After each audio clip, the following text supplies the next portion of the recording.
Hey, I want to bring you through a project that me and my son Austin have done quite a few years ago. Actually, we started this in 2009, and we decided to, Austin had decided actually that he wanted to build a custom bicycle, and we had a Schwinn Stingray chopper bike that his brother Steve had, and we wanted to build this thing up, and Austin decided that he wanted to come up with some ideas to build a cool custom chopper.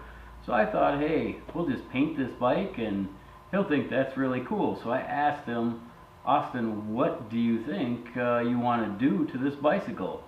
And he come up with the idea. He wanted to have it candy apple red because that was his favorite color, and then he also said that we should do a custom chopper with a lot of spokes on the wheels because that really looks cool in the sun when the sun hits it. And then also he thought chains instead of flames because I've airbrushed some flames before and done quite a few flame jobs for other people, and inspired by Mike LaValle, airbrush artist. And I thought, hey, what if we do something different? Well, Austin. I thought chains because and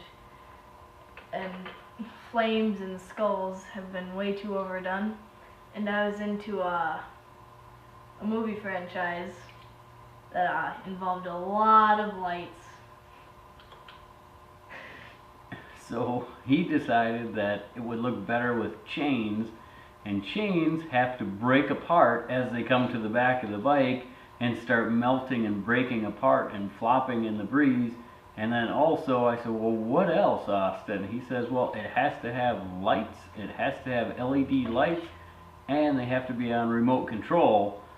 And I'm like, is there anything else? And he said, yeah, I think that'll probably do it for right now, but what if we do something like that? And I thought, hey, why don't we do it? Why not?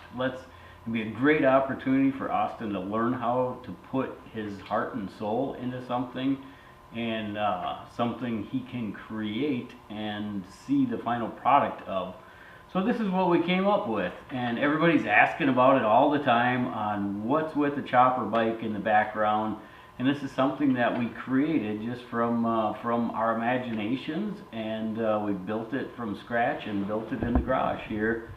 And Austin, why don't you take us through some of the work that we've done to the bike? And starting with the front section, what is the front fender? The front fender is off of eBay. Believe it or not, this is actually plastic, not metal. Deceiving. And this was off a moped that we had to reshape it to contour it to the shape of the tire and wheel. And then Austin picked out these wheels that thought would look way better with a ton of spokes on them, but then he wanted the wheels to light up, so we put LEDs all over it, and Austin soldered and wired all the LEDs. And then the headlight for it, he thought it'd be great if it had a headlight on it. I had my dad do a lot of the fabrication work because I was 10 years old, 9 years old.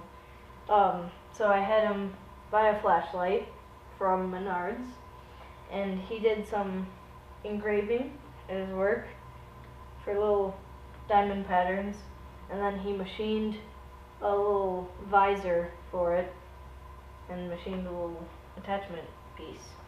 So then we took the battery pack that was in that, we wired in a 6-volt transformer into it, a voltage regulator, and then put a battery pack out of a drill motor in it to power it up, and then use the remote control to turn it on and off.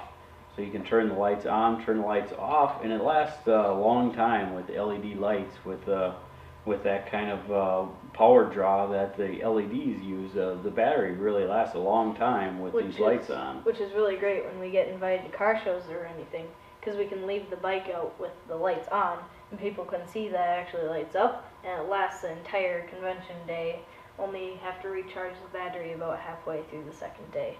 Right. Yeah, they last that long. It's really incredible with the LED technology. So then the handle grips, Austin picked these out off of eBay also. We picked those up, and then we had everything re-chromed. And coming to the back of the bike, Austin thought it would look better with the chain guard came all the way to the back of the wheel before. He thought it would look better with a little bit of a swoopy cut to it. So we cut the chain guard and modified that. We also modified the pedals right here. So we machined out, and Austin did his cutting of the spikes on there, machined those out on the milling machine. And then we took the seat and we cut the back of that out, and that's where the battery goes, right in there. And then Austin, we take him through the frame. What we did, what else did we do to the frame? All right, so we pretty much just chopped off the entire back half of the original bike because we had to remake the Seat post. the seat post, the two back forks, the part that holds the tire itself. Then we bought a fender for a Harley motorbike on eBay and custom cut out little designs, the Stingray designs. Shape on them. He thought that would look better with the Stingray shape but he thought it'd only look better if it had light showing through the Stingray shape. So this is what we came up with. And then we cut off the back here, and I had my dad do some grinding patterns of swoops coming down into the tail light, which I designed. We made the custom taillight bezel and Austin cut that out, and we stamped that, and we also stamped the screen so that we made a die for that to push the screen out flush and everything with that. And then the back wheel was quite a challenge for both of us. We decided that it would look better with a lot more spokes because we added the spokes in the front.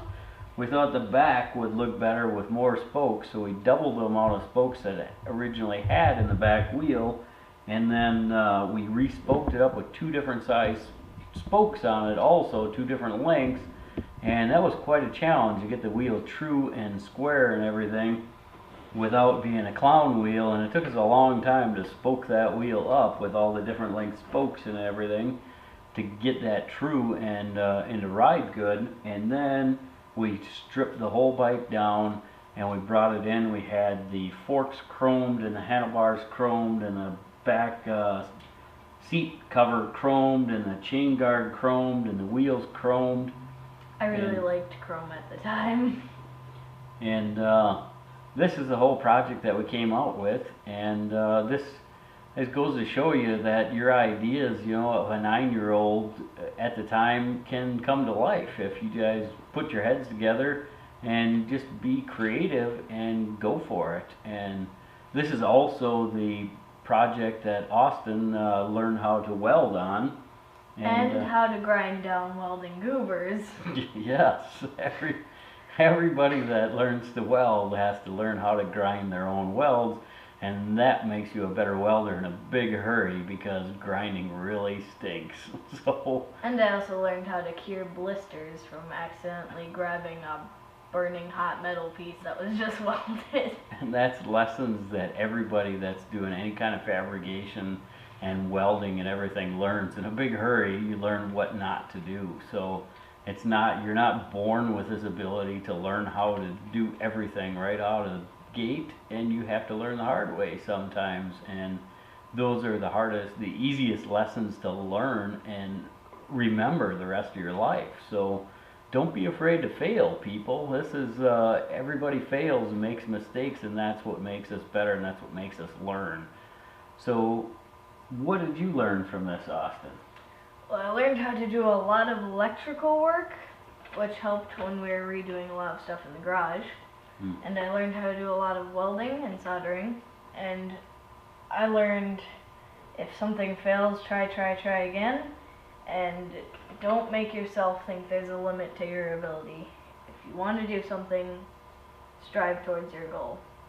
Just go for it. And oh, the one thing I forgot about, this is House of Color paints that we painted on. It's a House of Color candy apple red paint, and House of Color is actually founded by John Kosmosky of Minneapolis, Minnesota, which we've become good friends with. And we've painted it with his paints because they're just such vibrant colors out in the sunshine. It's just incredible. So the frame actually is powder coated clear first, and then we did the candy apple and the chains all at the same time. So doing chains to make them look like they're flowing in the breeze like that, we came up with a whole different way of airbrushing chains, and we learned along the way. So Austin also learned how to do painting and airbrushing and everything as well with this. So we hope this can be a great inspirational video for you guys to check out and build something with your kids. You know, this is what it's all about. And this will lead into hopefully new coming series on my channel, DIY videos, which a lot of episodes are going to feature my dad because he's amazing at it and he teaches me what I need to do. So check that out. Link in the description.